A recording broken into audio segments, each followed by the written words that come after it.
جی تجوید کی بک کھولیے. اعوذ باللہ من الشیطان الرجیم، بسم اللہ الرحمن الرحیم. آج انشاءاللہ ہم باقاعدہ تجوید کے ٹاپکس کا آغاز کریں گے، جس میں پہلا ہمارا سر فہرست ٹاپک ترتیل ہے. پیج نمبر ہے آپ کی بک کا 2. ترتیل، اس کی تعریف کیا ہے دیکھ لیتے ہیں. قرآن کو ٹھہر ٹھہر کر اطمینان کے ساتھ حروف کو واضح کر کے پڑھنا، حرکات اور شد و مد کا خیال رکھنا اور وقوف میں مہارت حاصل کرنا ترتیل کہلاتا ہے. اب کیا چیزیں آتی ہے؟ کنکلوژن اس کا حضرت علی نے بہت اچھا خوبصورت الفاظ میں کیا ہے. حضرت علی رضی اللہ عنہ سے ترتیل کے معنی پوچھے گئے تو انہوں نے فرمایا الترتیل هو تجوید الحروف ومعرفت الوقوف. ترتیل کی یہ تعریف آپ کو یاد ہونی چاہیے. کیوں؟ کیونکہ آپ ترتیل سے قرآن پاک پڑھ رہے ہیں، اور ترتیل سے کیوں پڑھنا ہے اس کو ہم آگے اس کی اہمیت اور ضرورت میں پڑھیں گے. ٹھیک ہے. ہوا تجوید الحروف ومعرفت الوقوف. ہوا تجوید الحروف ومعرفت الوقوف.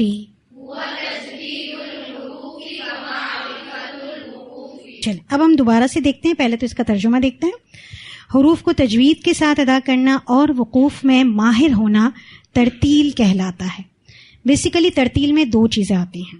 کیا چیز ہے؟ تجوید اور وقوف میں مہارت. جب یہ دونوں چیزیں جمع ہوتی ہیں تو کیا بنتی ہے؟ ترتیل. ٹھیک ہے. اب ہم تعریف شروع کی جائے وہ دوبارہ دیکھتے ہیں. قرآن کو ٹھہر ٹھہر کر پڑھنا، اطمینان کے ساتھ پڑھنا. ٹھہر ٹھہر کر اطمینان کے ساتھ پڑھنا، تجوید جب اس کے قواعد فالو کیے جاتے ہیں تو آٹومیٹیکلی اس کے ساتھ شامل ہو جاتا ہے. ٹھیک ہے. لیکن چونکہ ترتیل میں تجوید شامل ہے اور وقوف بھی شامل ہے، اس لیے اس کو یہاں پر الگ سے بتایا گیا کہ قرآن کو ٹھہر ٹھہر کر اطمینان کے ساتھ. اب کیا کرنا ہے؟ حروف کو واضح کر کے پڑھنا ہے، یہ بھی تجوید میں آ جائے گا. حرکات اور شد و مد کا خیال رکھنا ہے. ابھی ہم جتنے بھی تجوید پڑھیں اس میں آپ کو حرکات بھی واضح کریں، مدات کا بھی بار بار بتاتی ہوں، شد کا بھی کہتی ہوں، اور اسی طرح یہ بھی کہتی ہوں کہ آپ ایک ایک حرف کو اس کا حق دیں اور اس کے ساتھ پڑھیں. ٹھیک ہے. تو وہ کس میں آ جاتا ہے؟ قرآن کو ٹھہر ٹھہر کر اطمینان کے ساتھ. کس حرف پر کون سی حرکت ہے، اگر سننے والا اس کے پاس مصحف نہیں کھلا تب بھی اس کو پتہ چل جانا چاہیے کہ اس حرف پر پڑھنے والے نے پیش پڑھا ہے، زبر پڑھا ہے یا زیر پڑھی ہے. اگر مشدد حرف ہے تب بھی سنائی دینا چاہیے، مد ہے تو مد بھی اس کو پتہ چلنی چاہیے، اخفا، ادغام، جتنے بھی قواعد ہیں وہ سب بھی سننے والے کو پتہ چل جائے. اتنا آرام آرام سے ٹھہر ٹھہر کر پڑھنا چاہیے. پھر دوسری چیز اس میں کیا ہے؟ وقوف میں مہارت حاصل کرنا. تو 2 چیزیں جو حضرت علی نے بتائیں، اور یہی اوپر ڈیفینیشن ہے جو کہ تھوڑا زیادہ وضاحت سے تھی.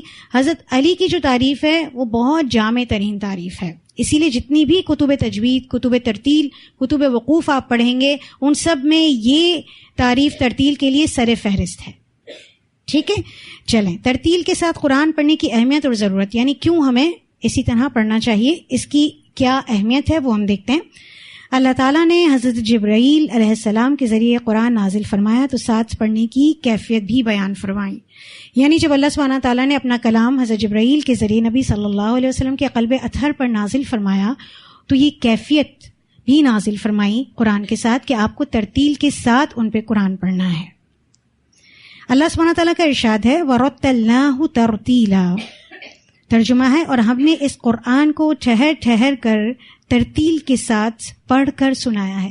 یعنی حضرت جبرائیل نے صرف لا کر دے نہیں دیا، ترتیل کے ساتھ ایک ایک حرف پڑھا ہے، جس کے بعد نبی صلی اللہ علیہ وسلم نے اسی طرح اپنے دل میں اس کو محفوظ کیا ہے اور صحابہ کرام کو بھی اسی طرح ٹرانسفر کیا ہے. اور یہ اللہ کا حکم ہے، اللہ نے نازل کیا ہے تو اللہ تعالیٰ کا ہی حکم ہے کہ اس کو ترتیل کے ساتھ پڑھا جائے. اور اسی کیفیت کی طلب، یعنی ترتیل کی کیفیت کی طلب اپنے پیارے نبی صلی اللہ علیہ وسلم سے بھی طلب فرمائی. یعنی جبرائیل تو ایسے ہی لے کر آئے، نبی صلی اللہ علیہ وسلم کو بھی ایسے ہی پڑھنا ہے. یہی اللہ تعالیٰ نے ان سے طلب فرمایا اور یہی حکم ارشاد فرمایا وَرَتِّلِ الْقُرْآنَ تَرْتِيلًا. ترجمہ ہے اے پیغمبر صلی اللہ علیہ وسلم اس قرآن کو ٹھہر ٹھہر کر ترتیل کے ساتھ پڑھیے. جہاں بھی ترتیل کا نام آئے گا تو ٹھہر ٹھہر کر، تجوید اور وقوف. ٹھیک ہے. یہ سورۃ مزمل کی آیت نمبر 4 ہے. حدیث بھی آتی ہے، نبی اکرم صلی اللہ علیہ وسلم کا ارشاد ہے، قاری قرآن. قاری قرآن کون ہوتا ہے؟ قرآن کا پڑھنے والا، قرآن کی قرأت یا تلاوت کرنے والا. قاری قرآن سے قیامت کے دن کہا جائے گا، جس طرح تو دنیا میں ترتیل کے ساتھ پڑھتا تھا، آج بھی اسی طرح پڑھتا جا اور چڑھتا جا. تیرا جنت میں وہ مقام ہے جہاں تو آخری آیت مکمل کرے گا. اسے ابو داود نے روایت کیا. تو جتنا جلدی جلدی فر پڑھیں گے تو جنت کے درجات نیچے نیچے ہوں گے. اور جو چاہتا ہے کہ اس کو بالا خانوں میں جگہ ملے تو وہ کیا کرے؟ آرام سے ٹھہر کر اطمینان کے ساتھ ترتیل کے ساتھ قرآن پاک پڑھے. تو اتنی بڑی اللہ تعالیٰ سعادت دے گا قیامت کے دن کہ آپ پڑھتے جائیے اور جنت کے درجات چڑھتے جائیے.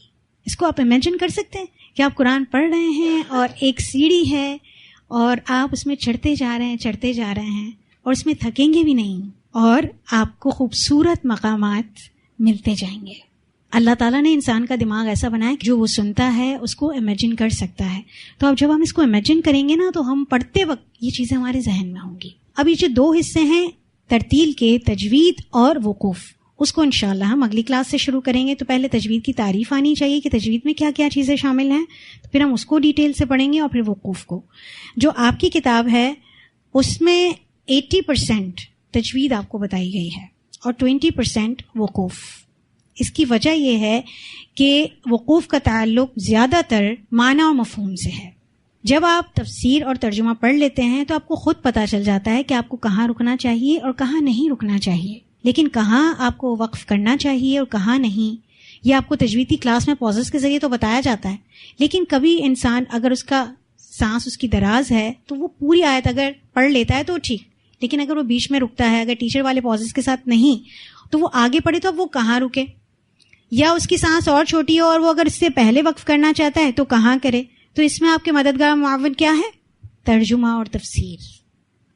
ٹھیک ہے، تو تجوید کا 80% الحمدللہ یہ ہم کور کریں گے انشاءاللہ، تاکہ آپ کیا کیا اس میں کور کر سکیں.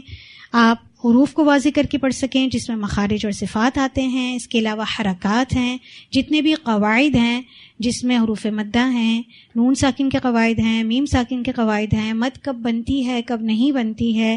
اس کے علاوہ حمزہ کے کیا احکامات ہیں، را کب پر پڑھی جاتی ہے کب باریک پڑھی جاتی ہے. یہ ساری چیزیں آپ انشاءاللہ تجوید میں کور کریں گے. ٹھیک ہے.